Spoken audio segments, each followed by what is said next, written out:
Bienvenue dans votre hebdo des églises adventistes du 7e jour, Fédération Martinique, depuis le site de camp de Rama pour le Festigia. Nous en parlerons dans un instant, mais pour l'heure, voyons les titres pour ce soir. À l'église de Sion, les JA se sont interrogés sur la liberté. Est-on vraiment libre quand on est jeune adventiste? Festigia 2025, nous revivrons la première soirée à l'église Mont-Sinaï au François pour le lancement d'un week-end festif. Cap sur la croisière célibataire et solobataire, cet événement à ne pas rater. Au cœur de l'espérance, la campagne continue, dernière chance pour se le procurer. Nous donnerons la parole au responsable des publications à la Fédération, Charles Carty. Nous finirons à l'international direction le Paraguay, un programme de foi transforme la vie de détenus. Tout de suite, le développement de tous ces titres.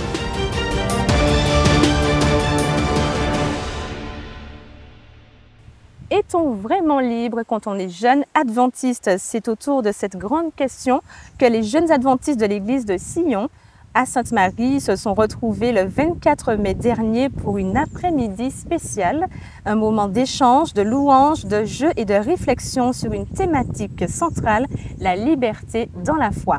Est-on libre dans l'église? A-t-on la liberté de s'exprimer, de faire ses choix? Une rencontre pour les jeunes animée par un jeune Rémi Dalma, et ce reportage est proposé par l'église de Sion.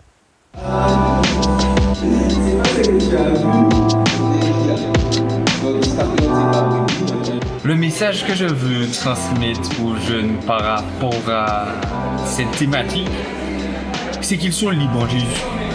C'est vrai que le monde va vouloir leur montrer une certaine forme de liberté. Des fois, ils ne vont pas leur comprendre que c'est une vraie liberté, mais en fait, c'est un esclavage. Le cercle dans lequel ils vont se retrouver englués.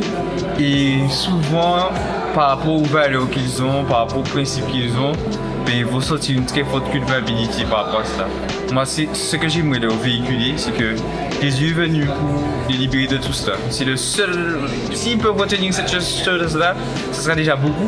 Et surtout qu'ils sont précieux aux yeux de Dieu et que Dieu veut les utiliser pour pouvoir être des petits vecteurs de lumière dans leur sphère d'influence, avec leurs amis, dans leur classe, dans leur travail, et qu'ils ont des choses merveilleuses à faire avec Jésus.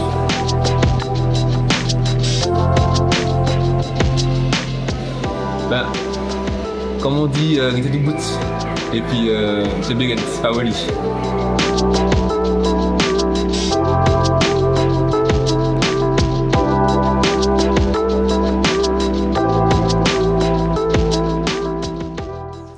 Festigia 2025, c'est à l'église du Mont-Sinaï au François qu'a débuté le Festigia 2025, un événement attendu par la jeunesse adventiste pour célébrer, louer et se rassembler.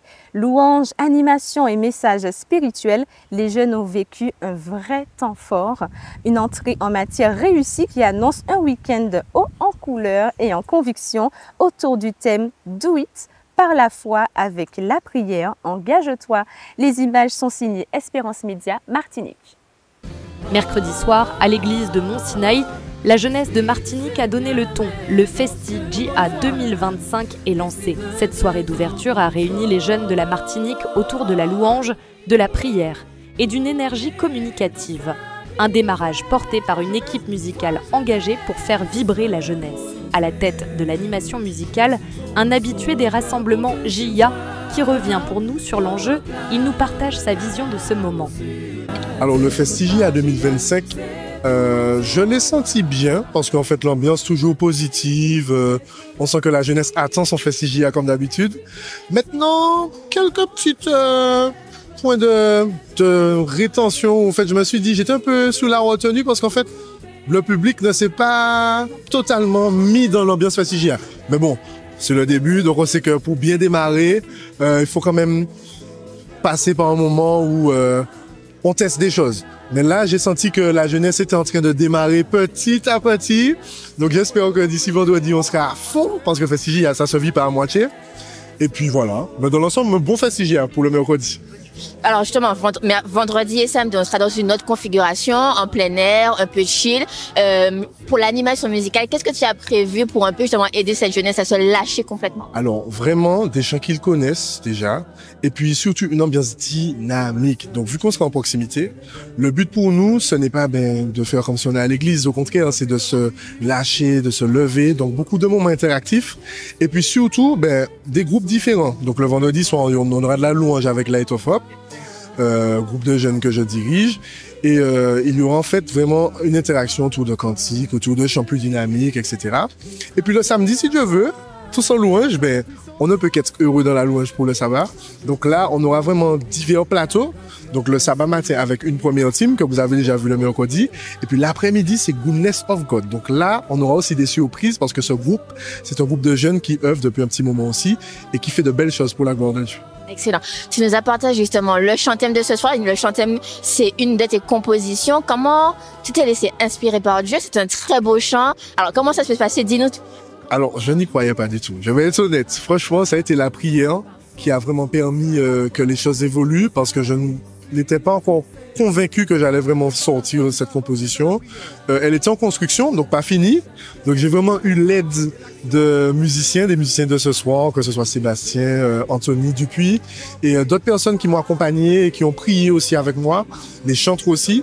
Donc en fait, moi, ce chant thème, comme je l'ai dit ce soir, pour moi, je ne veux pas qu'il soit égoïste, juste une simple composition. Et même si c'est une composition, qu'elle puisse servir à d'autres et vraiment qu'il puisse être un chemin pour les jeunes, en fait, tout simplement. Ce sont les jeunes eux-mêmes qui donnent tout son sens à cette rencontre. Ils ont pris le contrôle de cet événement fait pour eux. Derek nous partage ce qu'il retient de cette soirée d'ouverture. C'était super, riche en émotions. J'ai trouvé qu'il y avait beaucoup de temps de prière et j'ai trouvé que c'était vraiment génial de passer par cette étape, de prendre conscience que nous pouvons nous adresser au Seigneur en tout temps, pour toutes circonstances.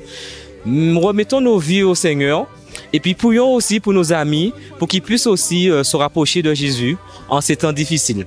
En tout cas, bon Festigia et je souhaite que tous les GIA de la Martinique puissent participer à ce grand événement. Le Festigia, c'est une mission portée par le département jeunesse. Une mission que nous explique le responsable jeunesse des Antilles-Guyane, présente pour cette soirée d'ouverture. Salutations à toute la jeunesse de la Martinique. Effectivement, le Festigia a commencé, il est lancé. Do it, fais-le. Et je crois que si nous avons l'opportunité d'avoir une manifestation de la sorte, c'est parce que l'objectif est que chaque jeune se sente interpellé, se sentent invités, se sentent prêts à participer de toutes les manières possibles, hein, que ce soit sur l'estrade ou tout simplement en étant dans la salle, sur place. Il y a différentes formules qui vont être proposées cette année, un peu différentes que les années précédentes, mais en tout cas, un programme qui a été pensé pour pouvoir toucher le cœur de chacun. Et vraiment, j'aimerais inviter tout le monde à venir, à tous les parents à encourager leurs jeunes de plus de 16 ans à venir et à ceux qui ont déjà la trentaine, qui ont déjà les enfants, de venir quand même parce qu'ils sont encore dans le public GIA. Et donc voilà, le programme continue vendredi soir, samedi toute la journée et samedi soir. Et je veux croire qu'il y a quelque chose pour quelqu'un dans ce programme, que ce soit une parole, une pensée, un verset, et que ce soit un moment fort dans la croissance spirituelle de l'Église, ici en Martinique, mais aussi un moment de rassemblement, de ressourcement et de redynamisme, pour qu'on puisse simplement ressentir cette chaleur chrétienne qui nous pousse à aller plus loin ensemble. Donc bienvenue, vous êtes tous attendus, nous sommes tous attendus.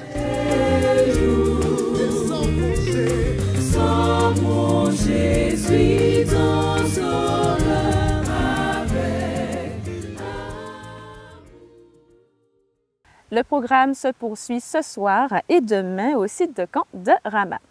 Et si on prenait le large entre célibataires, c'est le pari lancé par le département des ministères de la famille avec la croisière célibataire et solobataire. Une aventure pensée pour ceux qui seuls cherchent à se recentrer, rencontrer ou tout simplement souffler. Vous entendez ça? Eh oui, c'est une croisière. Je suis là pour vous inviter à une croisière. Vous êtes célibataire ou même solobataire? Venez, cette croisière est pour vous. Une rencontre avec l'autre, c'est ça le thème. L'UAGF, l'Union des Antilles et Guyane françaises, vous invite à cette croisière séminaire spéciale. Et quand je vous dis spécial, ce sera spécial. Nous aurons des invités, nous aurons des moments de partage, bien sûr, des moments de sortie, puisque c'est une croisière. Vous pouvez vous inscrire, que vous soyez en Martinique, en Guadeloupe ou même en Guyane. Inscrivez-vous, voyez vos responsables de famille et dites-leur que vous voulez participer à cette croisière formidable. Vous me direz quand? Eh bien, c'est au mois de janvier 2026, du 15 au 22 au départ de la Martinique et du 16 au 23 au départ de la Guadeloupe. Si vous êtes intéressé, n'hésitez pas à contacter vos responsables de famille dans vos différents champs. Et pour nous en Guyane, c'est moi, Katia Florentin. Vous pouvez me contacter au numéro qui s'affiche sur l'écran et vous pourrez avoir tous les renseignements dont vous avez besoin. Vous êtes célibataire, solobataire, avez besoin d'évasion, passez du temps pour vous connecter aux autres ou même passer du temps à mieux comprendre cette belle vie que vous avez. Eh bien, venez avec nous en croisière en janvier 2026, une rencontre avec l'autre juste pour vous.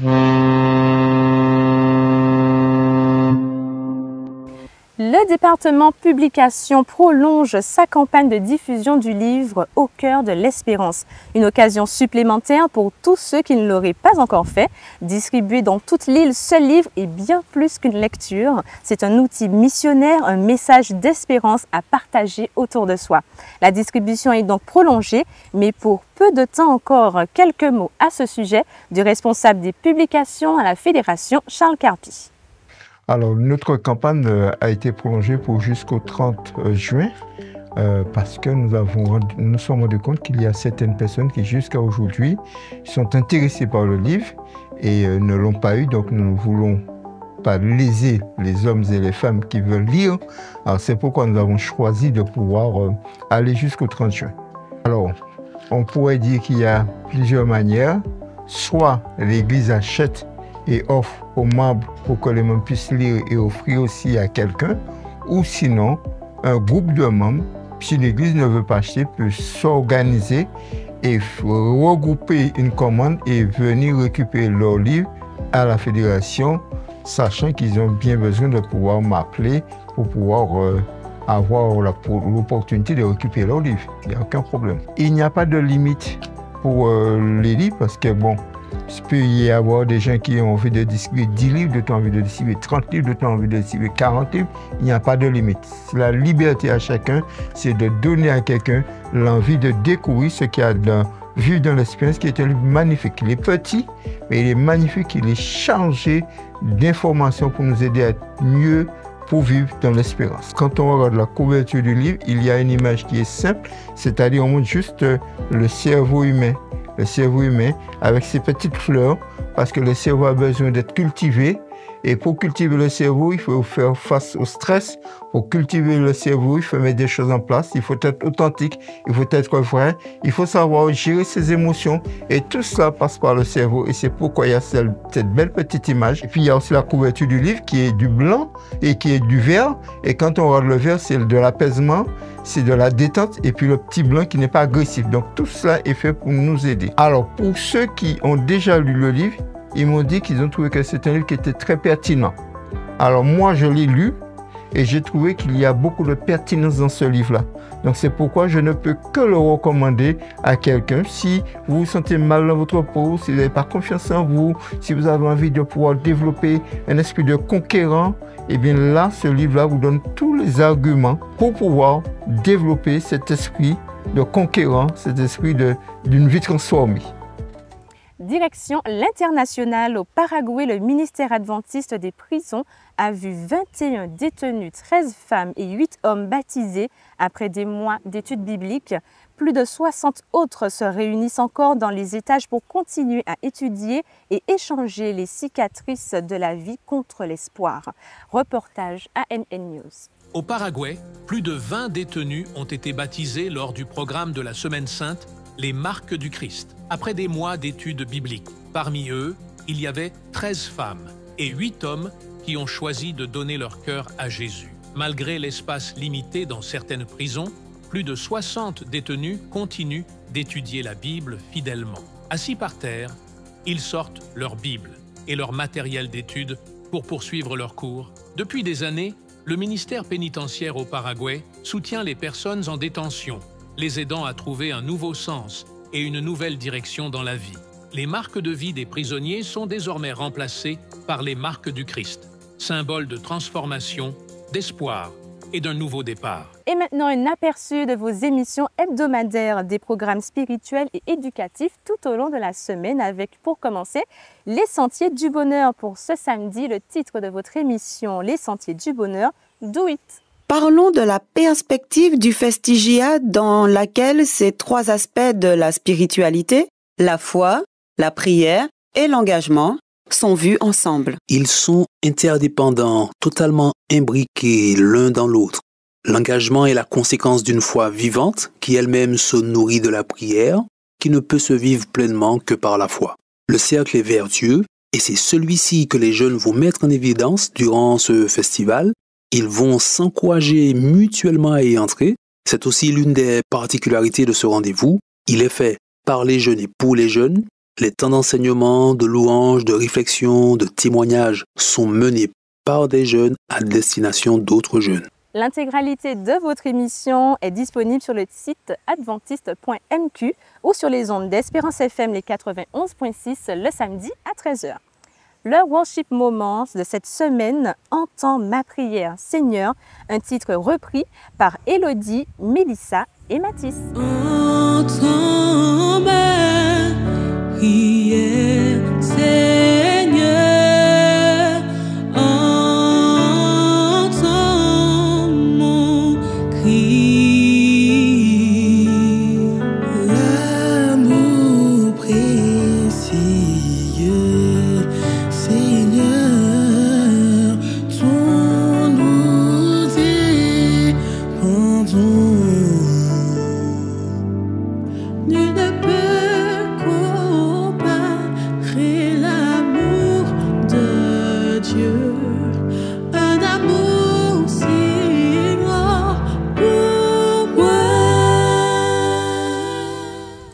Vous pourrez profiter de la totalité de ce morceau déjà disponible sur votre chaîne YouTube Espérance Média Martinique.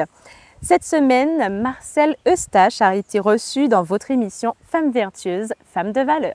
Ma rencontre à l'église, j'ai envie de dire qu'elle est étroitement liée à la rencontre de ma famille avec Dieu. Comment ça s'est passé? C'est en 1990, nous avons connu un deuil dans notre famille. Mes parents, alors comme je vous avais dit au départ, mes enfants, ma mère, mon père et mon grand frère, qui avait 7 ans de plus que moi, il est mort dans un accident de la circulation. Et inutile de vous dire que c'était quelque chose de destructeur pour nous. Aujourd'hui, dans la société, on entend beaucoup de jeunes qui meurent et on voit l'émoi qu'il y a autour de ça. En 1990, il n'y avait pas tant de jeunes qui mouraient comme ça. Donc c'était un événement. Voilà, c'était un événement, un triste événement. Et perdre un enfant pour une mère, c'est quelque chose qui ravage. Et il y avait beaucoup de questionnements. Pourquoi nous? Comment on va faire? J'ai vu une femme anéantie, ma mère, et j'avais pris le devoir de me dire, je dois être forte pour elle. Mais j'avais 14 ans. À 14 ans, on ne peut pas porter cette charge-là. Et Dieu a certainement vu, a certainement vu la tourmente dans laquelle on était. Et on avait une sœur adventiste qui était notre voisine. On avait toujours l'habitude de... Elle avait toujours l'habitude de venir à la maison et nous, on y allait chez elle, mais sans pour autant qu'on parlait de religion. On vivait dans l'amour, dans la fraternité. Et suite à ce décès-là, elle est venue un jour à la maison et elle discute avec ma maman et je suis là. Et elle lui dit comment ça allait. Donc, ma mère lui raconte son chagrin. Et puis, ma mère lui dit que dans la pensée collective, on lui disait de ne pas trop pleurer parce qu'elle donnerait trop d'eau à porter à mon frère. Et ça perturbait ma mère. L'intégralité de l'épisode sera disponible ce samedi à 7h30 sur votre chaîne YouTube Espérance Média Martinique. Alors, quel temps pour accompagner notre Festigia? On fait le point tout de suite avec la météo.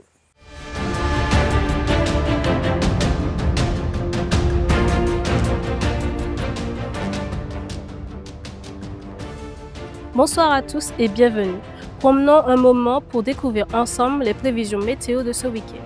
Ce vendredi soir, le ciel sera partiellement nuageux sur l'ensemble de l'île.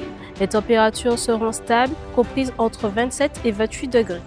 Demain, samedi, la matinée s'annonce agréable avec un ciel clair et un temps bien ensoleillé. Les températures varieront entre 27 et 29 degrés. Dans l'après-midi, le temps sera plus variable. Nous aurons une alternance entre le soleil et les nuages, avec une petite averse localisée. La température maximale prévue est de 29 degrés. Côté Caraïbes, la mer sera belle, avec des creux inférieurs à 1 mètre. En revanche, sur l'Atlantique et dans les canaux, la mer sera agitée avec des creux en moyenne autour de 2 mètres. Concernant la qualité de l'air, l'indice est évalué comme moyen. La vigilance reste verte. En soirée, le ciel reste partiellement nuageux avec un faible risque d'averse. La température moyenne tournera autour de 26 degrés. Le soleil se lèvera à 5h34 et se couchera à 18h32. Voilà pour vos prévisions météo de ce vendredi soir et de la journée de samedi. Passez une excellente soirée et un merveilleux week-end.